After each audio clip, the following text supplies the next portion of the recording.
लाखों रुपए का फर्क। अब मैं आपको एक दो दवाइयों के नाम बता देती हूँ जो मैं आज कुछ जगह रिसर्च कर रही थी तो मैं पढ़ रही थी। गायनी के लिए इस्तेमाल होने वाला एक इंजेक्शन है ऑक्रेवस, इसकी कीमत 7,50,000 रुपए है और यही इंजेक्शन भारत में सिर्फ 4,000 रुपए का, क्या नहीं सिर्फ 4,000 रुपए का। क्या वहां महंगाई नहीं है? डॉलर मैं आपको भारत का एक और नाम भी है, इसे कहते हैं वर्ल्ड फार्मेसी। ये दुनिया की फार्मेसी है। जेनेरिक ड्रग्स दुनिया में सबसे ज्यादा भारत बनाता है, कुछ 60-70 बिलियन डॉलर ये कमाते हैं। दुनिया की 5th बड़ी इकोनॉमी है भारत। दुनिया के इस that India will be the pharmacy of the world. It might be surprising for some countries, especially the Western world. Maybe they don't see India as so developed or educated, so it might be surprising. But I believe it. Alright. Sir, ये बताएं कि India is going to be the pharmacy of the world. इसके बारे में क्या कहना चाहेंगे आप? ये बिल्कुल आपकी बात ठीक है।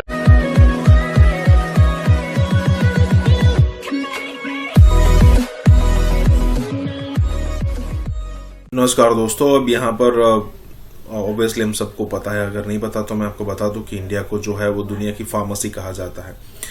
और जब एक समय पर जो आज से जो कभी भी कोई किसी भी चीज की महामारी आती है ना, तो कोई भी कंट्री इंडिया की तरफ ही देखता है। इंडिया की तरफ से इसीलिए देखता है क्योंकि उनको जो भी मेडिसिन चाहिए वो दूसरी जगह पर मिले या ना मिले बड़े लेवल की मात्रा में, तो इंडिया से डेफिनेटली मिल जाएगी। सिचुएशन ये है यहाँ पर कि अगर मान लीजिए कि इंडिया के पास मेडिसिन भी नहीं तो वो फॉर्मूला मिल जाएगा इंडिया को, तो वो टन्स ऑफ मतलब कि अब लाखों में करोड़ों में वो टैबलेट्स या फिर जो भी होगा वो बना सकता है। कहने का मतलब ये है, और इंडिया के अंदर मैन्युफैक्चरिंग जो हो रही है ना, उसका बेनिफिट ये है कि जो इंजेक्शन यहाँ पर एक डिस्कशन हो रहा है, एक इंजेक्शन है जो कि पाकिस्तान के अंदर लाखों में मिलता है, ठीक है, उसकी प्राइसिंग लाखों में है, वो इंडिया के अंदर 7 से 8 लाख है, वो इंडिया के अंदर 4,000 रुपए में मिलता है। तो ये चीज बहुत शॉक देने वाली है। इसी के साथ ये वीडियो शुरू करते हैं। जो इंडिया है बेसिकली वो फार्मास्यूटिकल इंडस्ट्री उसकी बड़ी ज्यादा ग्रो कर रही है, वो 3rd लार्जेस्ट प्रोड्यूसर बन गया है फार्मास्यूटिकल्स के हवाले से। क्या कहेंगे इस पर? इंडिया बन गया है तो इंडिया मिलिट्री के लिहाज से भी आगे आ गया है, फार्मास्यूटिकल के लिहाज से भी आगे आएगा। तो पाकिस्तानियों को ये चाहिए या तो चुल्लू भर पानी में मर जाना चाहिए। रीजंस क्या है?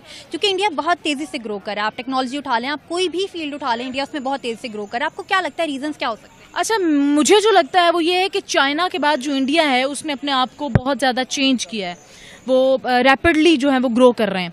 पाकिस्तान की अगर बात की जाए तो पाकिस्तानियों की वही बात जो मैंने पिछले सवाल में की कि पाकिस्तानियों को यही होता है कि हमने इतना काम कर लिया, 10,000 का काम कर लिया एक हफ्ते के लिए, हमने अगला पूरा हफ्ता फ्री लेना है क्योंकि हमारा 10,000 में गुजारा हो जाएगा। यही हमारी गवर्नमेंट का काम है। हमारी गवर्नमेंट कहती है कि भाई एक हफ्ता या 15 दिन या 20 दिन हमने अच्छा काम कर लिया है तो हम आगे काम अच्छा नहीं करेंगे। साहब, मैं आपको भारत का एक और नाम भी है, इसे कहते हैं वर्ल्ड फार्मेसी। ये दुनिया की फार्मेसी है। जेनेरिक ड्रग्स दुनिया में सबसे ज्यादा भारत बनाता है, कुछ 60-70 बिलियन डॉलर ये कमाते हैं। दुनिया की 5th बड़ी इकोनॉमी है भारत। दुनिया के इससे सिर्फ 4 5th ये थोड़ी सी इंग्लैंड के साथ साथ चलता है। 4 चले मान लें, आपकी 6 भी मान लेते हैं, 5 या 4 मुल्क भारत से ज्यादा अमीर है। भट्टी साहब ये कहते हैं भुट्टो साहब ने बर्बाद दिया, ये कर दिया, आपने बनियाने अंडे और मुर्गियां बनाने के अलावा इन्होंने इस मुल्क को इतना लूटा कि गिद्दे खत्म हो गई हैं। पाकिस्तान में आपको गिद्ध नहीं नजर आएगी, चंद गंदे इस लोगों ने, मैं हर एक को नहीं। ये बताएं, जो इंडिया है वो 3rd लार्जेस्ट प्रोड्यूसर बन गया है फार्मास्यूटिकल्स के हवाले से, इस पे क्या कहेंगे आप? मुबारक हो इंडिया को, जिस तरह से वो आईटी में और दीगर चीज़ों में आगे जा रहा है, तो ये तो होना ही था। वो हमसे बहुत आगे है, मुकाबला नहीं कर रहे हैं, लेकिन अगर वो वाकई किसी रिसर्च के मुताबिक वो फार्मास्यूटिकल कंपनी में सबसे आगे चला गया तो ऐसा होगा, और मुझे ये उम्मीद भी उनसे है कि वो ऐसा कर सकते हैं। तो ऐसी उम्मीद रखने की क्या वजह है? आपको क्या लगता है ऐसी क्या खास बात है इंडिया के अंदर, क्योंकि वो हर चीज में बड़ा ग्रो करी जा रहा है? सिर्फ क्योंकि उसका बैकग्राउंड मैं जानती हूँ ना, इंडिया किस किस चीज़ों में क्या क्या काम कर रहा है। मैंने थोड़ी सी रिसर्च की थी, मुझे तब ना मेडिकल से रिलेटेड कोई आर्टिकल था, तो मुझे कंपैरिजन करना पड़ा था वहाँ की यूनिवर्सिटीज़ का किसी और कंट्रीज़ की यूनिवर्सिटीज़ के साथ।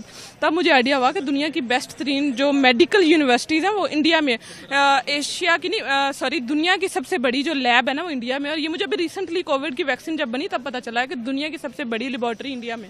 तो आपने अभी खुद ही वैक्सीन की बात कर दी, मेरा अगला सवाल भी यही था। वैक्सीनेशन जो है या वैक्सीन जो कोविड की है वो भी इंडिया ने बनाई है, तो हम लोग कहाँ पर हैं? हम लोग क्या हमेशा दूसरी कंट्रीज पे ही डिपेंड करते रहेंगे? आपको क्या लगता है यहाँ पे मसाइल क्या है इस हवाले से? नहीं, हम इतने मासूम हैं कि हमसे कोई पूछेगा हम कहेंगे हम चाइना से ले लेंगे। ऐसे कोई चाइना हमारा बहन भाई बना हुआ है, हमारी पीठ में खंजर घोंप रहा है और वो हमें हर चीज़ इस तरह से और इस आसानी से हमारे डोर तक प्रोवाइड करता है कि हमने कभी सोचा ही नहीं कि हम कोई सुई बनाने का कारखाना। लाखों रुपए का फर्क। अब मैं आपको एक दो दवाइयों के नाम बता देती हूँ जो मैं आज कुछ जगह रिसर्च कर रही थी तो मैं पढ़ रही थी। गायनी के लिए इस्तेमाल होने वाला एक इंजेक्शन है ऑक्रेवर्सिस की कीमत 7,50,000 रुपए है और यही इंजेक्शन भारत में सिर्फ 4,000 रुपए का, क्या नहीं सिर्फ 4,000 रुपए का। क्या वहाँ महंगाई नहीं है? डॉलर उनके लिए महंगा नहीं है? मैं आपसे गुजारिश करूं मैं गुजारिश करूं गुजारिश ये है कि आपने इन्वेस्ट ही नहीं किया। अभी भारत $20 बिलियन की एक्सपोर्ट कर रहे हैं उनका ड्रैप, हमारा ड्रैप 200 मिलियन तक नहीं पहुंचा। उसकी रीजन यही है कि ना आपने इदारे पे यानी हेल्थ पे कभी कॉन्सेंट्रेट किया, ना कभी आपने काम किया। अनफॉर्चुनेटली जो इंडिया है वो 3rd लार्जेस्ट प्रोड्यूसर बन गया है मेडिसिन का, फार्मास्यूटिकल्स का। इस सवाल से क्या रिएक्शन है आपका? मैं बहुत खुश हूँ। मैं किसी भी मुल्क को, कोई इंसान हो, जब कोई तरक्की करता है तो मैं बिल्कुल भी उससे हसद नहीं करती कि यार ठीक है हमारी लड़ाई अपनी जगह, बट अगर कोई तरक्की कर रहा है तो उसको करने देना चाहिए, बिकॉज जेलसी वहीं पे होती है जहाँ पे मुकाबला होता है। तो मैं बहुत खुश हूँ, ठीक है वो हमसे आगे निकलेंगे, हम उसी मुकाबले में, उसी जेलस में हम आगे निकलेंगे, तो मुझे इस चीज़ पे मैं बहुत सेटिस्फाइड हूँ। ठीक है, जो तरक्की कर रहा है मैं उनको यही कहूँगी बेस्ट ऑफ लक। तो आपको वैसे रीजन क्या लगता है? क्योंकि इंडिया जो है वो हर फील्ड में बहुत ज्यादा ग्रो कर रहा है। अभी कहा यह जा रहा है कि इस साल जो इंडिया की फार्मास्यूटिकल इंडस्ट्री है $41 बिलियन से ज्यादा की ग्रोथ होने वाली है उसमें। तो आपको क्या लगता है रीजंस क्या हो सकते हैं? बेसिकली जो नरेंद्र जी हैं, हमारे मोदी जी, जो हमारी गवर्नमेंट है इंडिया की, वो खुद बहुत एक्टिव हैं, वो खुद सारों के बहुत साथ हैं। दैट्स वाई वो, मुझे लगता है वो नौजवानों को बहुत ज़्यादा मौका दे रहे हैं और उन चीज़ों की वजह से उन्होंने बहुत से जॉब्स वगैरह इस तरह की चीज़ों को दूर किया है। तो जब उन्होंने ये चीज़ें की हैं ना, तो फिर वो इस वजह से आई थिंक ये चीज़ों को लेकर नरेंद्र जी की वजह से, उनकी सपोर्ट की वजह से ये इंडिया ग्रो कर रहा है।